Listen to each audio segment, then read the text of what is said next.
Heute habe ich vor, euch zwei Tischdeko-Ideen mit Christrosen zu zeigen. Ja, und für die erste Deko-Idee benötigt ihr auf jeden Fall eine Heißklebepistole. Praktischerweise hat jetzt diese Christrose schon einen passenden Umtopf am Start und diesen Umtopf werde ich nun gestalten. Alternativ zu diesem Umtopf könnt ihr auch zum Beispiel eine alte Metalldose verwenden oder was auch immer ihr an alten Töpfen zur Verfügung haben solltet. Ja, und dann werden diese Fichtenzapfen direkt an dem Topf mit der Heißklebepistole befestigt werden. Ich lasse den aber immer so stehen, den Topf. Nicht, dass das nachher hier, ja, ich sag mal so hervorschaut und dann kann ich den Topf ja später nicht mehr hinstellen. So, Heißklebepistole, komm mal bitte her. Ich mache da jetzt auch ordentlich mal Heißkleber dran. Man könnte auch, ja, hier diesen Umtopf an der Christrose gestalten, hat aber den Nachteil, ich will das ja irgendwann mal auch in meine Wohnung stellen. Würde ich dann die Christrose wässern, dann läuft mir das ja alles nachher aus. Das wäre dann nicht so prall.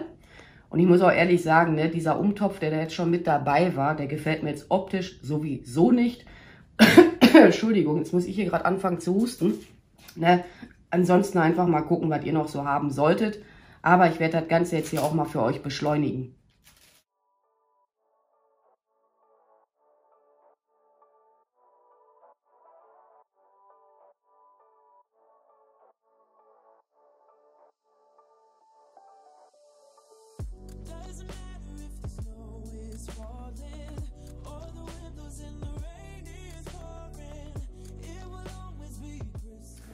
Diese Heißklebereste, die zupfe ich jetzt mal nach und nach ab.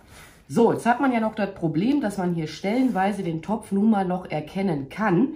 Und diese Zwischenräume, die werden jetzt mit diesem Plattenmoos befüllt werden. Ich zupfe das so relativ klein, das Plattenmoos, und befestige das auch wieder mit der Heißklebepistole. Auch hier oben, ne? Halt an den ganzen Stellen, wo man noch diesen usseligen Topf erkennen kann.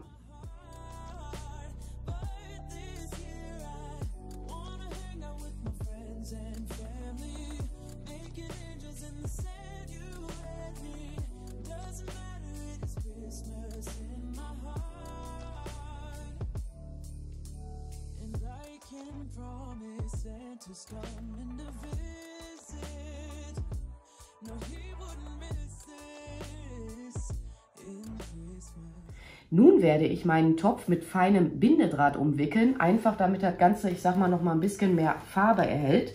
Das kann man machen mit dem Bindedraht, man kann das aber auch weglassen. Den Anfang lasse ich jetzt hier so ein Stückchen hinausschauen, damit ich nachher das Ende da wieder nachher ganz entspannt dran befestigen kann. Ich habe jetzt hier so einen silbrigen Bindedraht am Start. Die Farbe bleibt jetzt natürlich wieder jedem selbst überlassen, hat aber auch irgendwo den Vorteil, dass die Fichtenzapfen da auf keinen Fall irgendwie noch abfallen könnten, falls man jetzt zu wenig Heißkleber verwendet haben sollte. Ja, und dann einfach so lange da drum herum wickeln, bis ihr mit dem Ergebnis soweit zufrieden seid, so rum. Ja, jetzt geht es hier wieder los bei mir. Aber ich glaube, mit dem Bindedraht sieht das Ganze auch irgendwie noch mal ein bisschen festlicher aus. Wird in meinem Fall auch eine Tischdeko werden für den zweiten Weihnachtsfeiertag. Fairness halber sei jetzt auch mal an dieser Stelle erwähnt. Wenn ihr die Christrosen im Haus halten möchtet, im optimalsten Falle wirklich an einem kühlen, hellen Standort. Weil das sind letzten Endes Pflanzen, die fühlen sich draußen nun mal wohler. Man kann die natürlich ein paar Stunden dann ins warme Wohnzimmer auch hineinholen. Das ist jetzt nicht so das Problem unbedingt. Aber auf Dauer gesehen ist das nicht so von Vorteil, wenn die jetzt permanent wirklich in einem warmen Wohnzimmer stehen sollten. So, mal eben gucken. Das überschüssige Material, das stecke ich jetzt hier einfach mal unter das Moos hinein. Was wollte ich jetzt noch erzählen? Noch mehr werde ich jetzt daran nicht dekorieren. Na, aber wie gesagt, am besten nicht die ganze Zeit im Wohnzimmer stehen lassen. So, du kommst jetzt hier hinein. Und dann mache ich mir mal Gedanken, wie ich das hier noch ein bisschen weiter dekorieren möchte. Und ja, bis zum Weihnachtsfest lasse ich diese Deko hier in meiner kalten Werkstatt stehen. Wässere sie mal gelegentlich. So richtig nach draußen würde ich das jetzt nicht hinstellen, weil dieser Topf hat kein Abzugsloch. Man würde dann die Christrose, boah, was ein Wort, ja, ertränken. Die würde dann halt irgendwann auch wieder kaputt gehen, weil die mögen auch kein triefend nasses Substrat. Oder man lässt das Ganze einfach auf so einer überdachten Terrasse stehen. Ne? Das sieht auch immer super aus. So, ich habe mir jetzt so meine Gedanken gemacht, wie ich das Ganze hier weiter dekorieren möchte. Ich werde auf jeden Fall ein paar Kugeln einarbeiten. Das hier ist Steckdraht. Der hat jetzt in meinem Fall eine Stärke von 3,5 mm. Befestige ich an meiner Kugel. Könnt ihr jetzt schon mal sehen. Biege das mal eben um. Und dann kann man das hier einfach ganz entspannt hineinstecken. Ich hatte das auch erst einmal hier mit diesem dünnen Bindedraht ausprobiert, aber das knickt euch dann um. So, dann habe ich hier noch einen Kerzenhalter am Start. Der hat hier oben einen Durchmesser von 2 cm. Hatte ich jetzt hier überhaupt Millimeter gesagt? Ja, ist ja egal. Und was mir aufgefallen ist, warum habe ich diese Schere zum Drahtschneiden verwendet? Normalerweise nehme ich dafür eine ganz alte Drahtschere oder diese alte Zange. Ja, wer weiß, warum ich das gemacht habe. So, jetzt gucke ich hier mal bei der Pflanze. Wo kann ich denn jetzt hier mit meinem Kerzenhalter hineinstecken? Weil ich will jetzt hier nicht direkt durch die Pflanze hindurch stochern, aber ich glaube, die andere Seite ist sogar besser, weil dann ist der Kerzenhalter auch etwas vertuschter. Mal eben gucken, da ist ganz gut. Da wird die Pflanze dann auch nicht verletzt werden. Und wisst ihr, was mir gerade aufgefallen ist? Ich war auf der Suche nach einer passenden Kerze. Jetzt ratet mal, Worst Case, ich habe keine passende Kerze. Ich werde dann nachher wirklich noch ins Gartencenter fahren und mir eine passende Kerze kaufen. Das ist sowas von doof, ne? Wenn du eine Idee im Kopf hast und dann scheitert es irgendwo an der passenden Kerze. Und ja, dann haue ich jetzt mal wieder den Zeitraffer rein. Diesen Steckdraht, den schneide ich mir jetzt auch immer etwas kürzer, weil so wäre das Ganze doch etwas zu lang. Zack, mit der Drahtschere. Besser ist das. Man macht sich halt sonst die anderen Scheren unnötig kaputt. Und ja.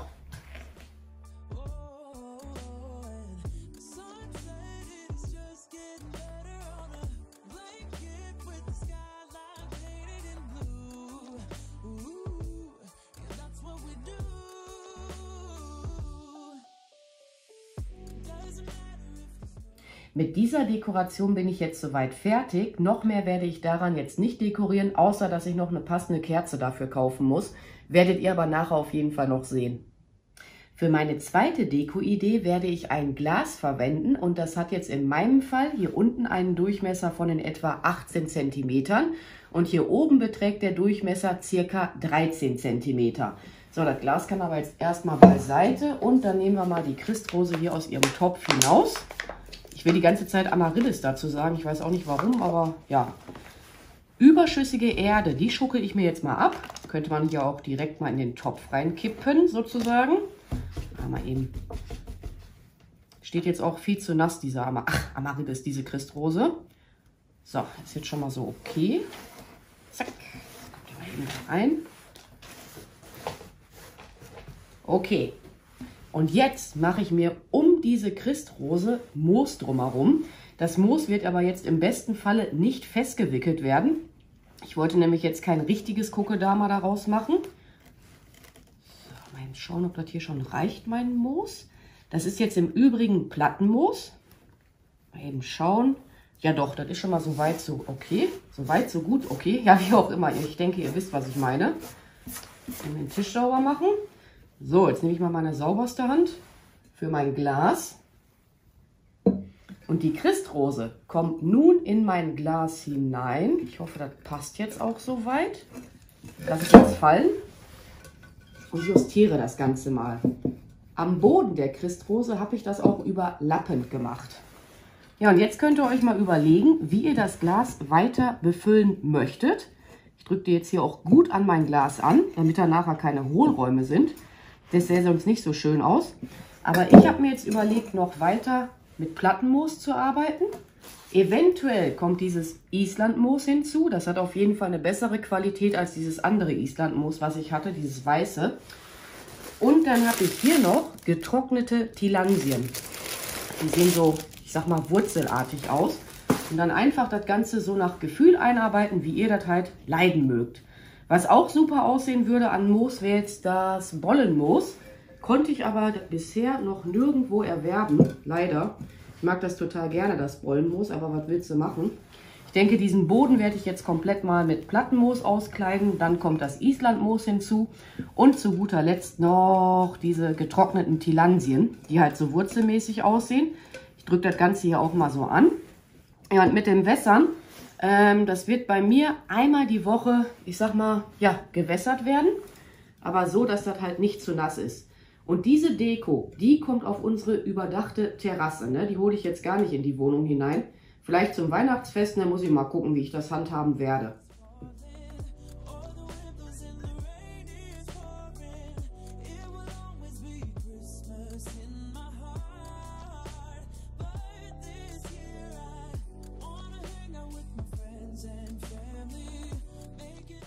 Ich werde jetzt noch diesen Pinienzapfen platzieren und dann habe ich hier gerade noch diesen alten Ast gefunden. Ich denke, der macht sich da nachher auch ganz gut drin.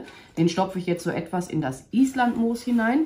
Ach ja, und was ich auch noch einarbeiten werde, ist eine 2 Meter lange Drahtlichterkette mit Sternchen. Ja, und ich bin jetzt auch noch gerade dabei, darüber nachzudenken, ob ich hier etwas Schneepulver drüber streuen werde. Aber ich werde das jetzt hier mal wieder für euch beleuchten. So viel zum Lichterkette einarbeiten. Ja, wie auch immer, kann ich jetzt nicht wirklich erzählen. Und ich werde aber das Batteriefach außerhalb meines Glases lassen, weil dann hat man es auch letzten Endes einfacher mit dem Austauschen der Batterien. Könnte man jetzt auch theoretisch gesehen hinter der Christrose platzieren, das Batteriefach. Also hier, ne, im Hintergrund. Aber das werde ich nicht machen. Ich werde die auch dann aus dem Glas hier so schön hinausschauen lassen, beziehungsweise dass die so hinausgeht, diese Drahtlichterkette. Ich denke, es sieht dann nachher ganz cool aus.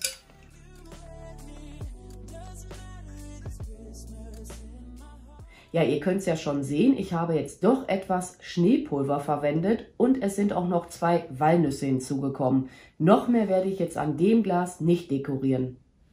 Zum Glück habe ich jetzt für diese Deko auch nochmal eine passende Kerze gefunden. Den Kerzenhalter hatte ich jetzt allerdings doch nochmal umgesteckt. Ja, und zum Frühjahr hin werden die beiden Christrosen in meinen Garten ausgepflanzt werden und dort erhalten sie einen halbschattigen Standort. In der Videobeschreibung findet ihr auch nochmal alle benötigten Materialien für die beiden Projekte. Und ansonsten werde ich mich jetzt auch mal an dieser Stelle bei euch verabschieden. Ich bedanke mich fürs Zuschauen. Macht's gut, eure Pink Peach. Bye!